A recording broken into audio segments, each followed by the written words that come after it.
All right, Farsighters. Been getting a lot of questions. So let's talk about this. Spider-Man versus Wonder Woman. Which is better? Let's talk about it. Farside movie reviews. All right, Farsighters, so listen, let's jump right into this. Before I go any further, please make sure you hit that subscribe button if you have not subbed. Trying to reach 500. You guys know I've been away for a minute, so the channel's been laying dormant for a minute, but we're back in business, so 500 is my goal. We're close. We're at like 481. Okay, so let's get into this. So people have been asking me, what do you like better, Al? Was Spider-Man Homecoming better than Wonder Woman?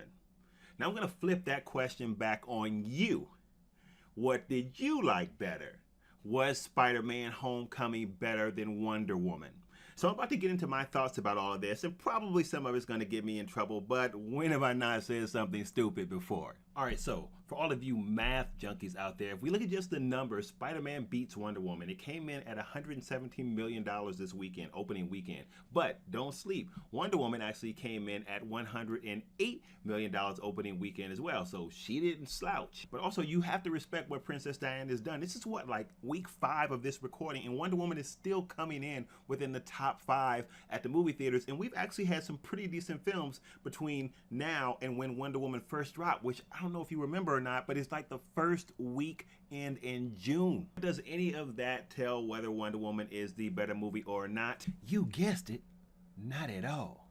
Not one tiny bit. But hey, all of us are smart enough to know that just because a movie does well on opening weekend does not mean that it is a good movie. I mean, look at Transformers. Have you seen that? Woo, horrible. Okay, Farsighters, here we go. Here are my thoughts on the differences between the two and what I like better and all that kind of good stuff. So I think I'm going to break this down really into sections, right? Because there's so much that I can say, and I'm really trying to keep this video not too long because I want you to watch all of it. As a matter of fact, if you haven't, go ahead and take time out to press that subscribe button. Go ahead and press it and join the family. You know you want to. Become a Farsighter. Thank you. All right, so here's the deal. Let's start with story, you guys. Man,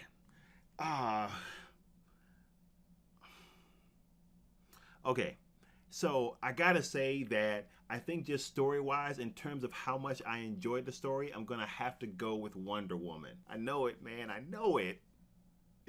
No, don't kick me out the Spider-Man club. I'm still a card-carrying member. Spidey's my favorite. No, don't kick me out the club, man. You see what I did? I'm a call. Listen, I follow the anthem and everything. With great power comes great responsibility. Oh no.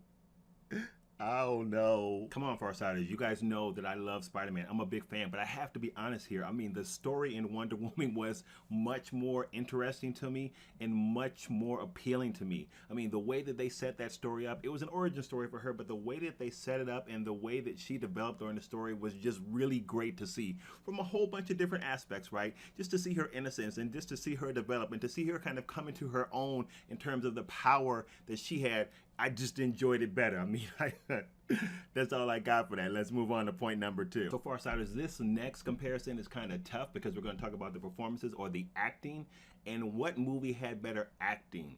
So this one is tough for me because honestly, they both had really good acting in it. I love Tom Holland as Spider-Man. I think Gal Gadot is an excellent Wonder Woman, despite all the flack that she got earlier on about not having the right look, not having the right build. She was great as Wonder Woman. So it's tough here because honestly, you guys, think about this and comment and let me know what you think about what I'm about to say.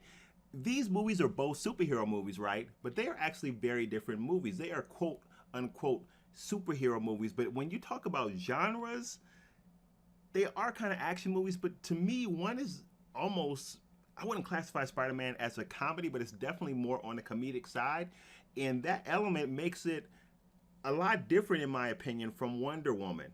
And that also makes a difference in the performances to me, because you're looking at two different types of films, so sometimes it can be hard to compare. I'm saying all this from my point of view. I want to know what you think about that.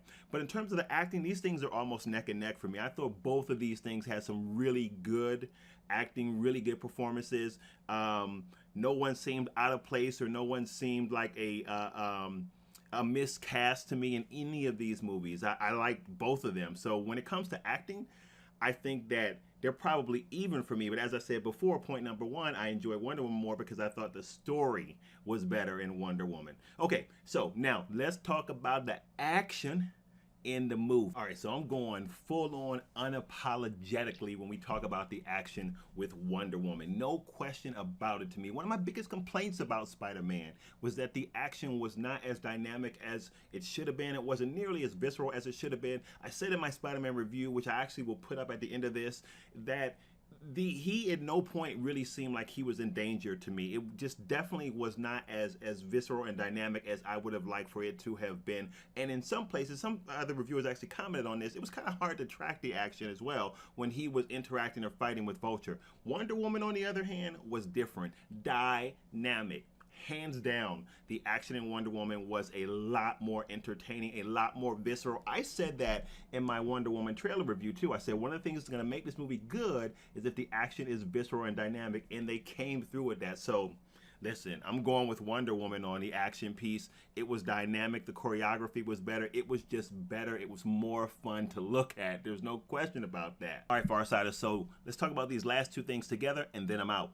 So let's talk about one, the directing, and two, the cinematography of these two movies. So when I'm saying cinematography, I'm defining it this way because I know that there are a lot of definitions about how you could use that term, and I mean it in the basic sense. I mean it as in the visual storytelling sense, how the cinematographer brings across the story visually to complement the goal of the director. So that's what I mean by cinematography. So let's get into the directors. So Patty Jenkins directed Wonder Woman and John Watts directed Spider-Man Homecoming. And in terms of both of those movies, I think they did a really good job. I think that John Watts does a really good job of telling the story of a normal teenager that has gotten these superpowers. He's dealing with normal high school stuff, relationships, friends, all that good stuff. But on top of that is dealing with having worked with the Avengers and just can't shake the idea of one day becoming part of one of the world's greatest superhero teams. So he does a really good job of telling this story and kind of casting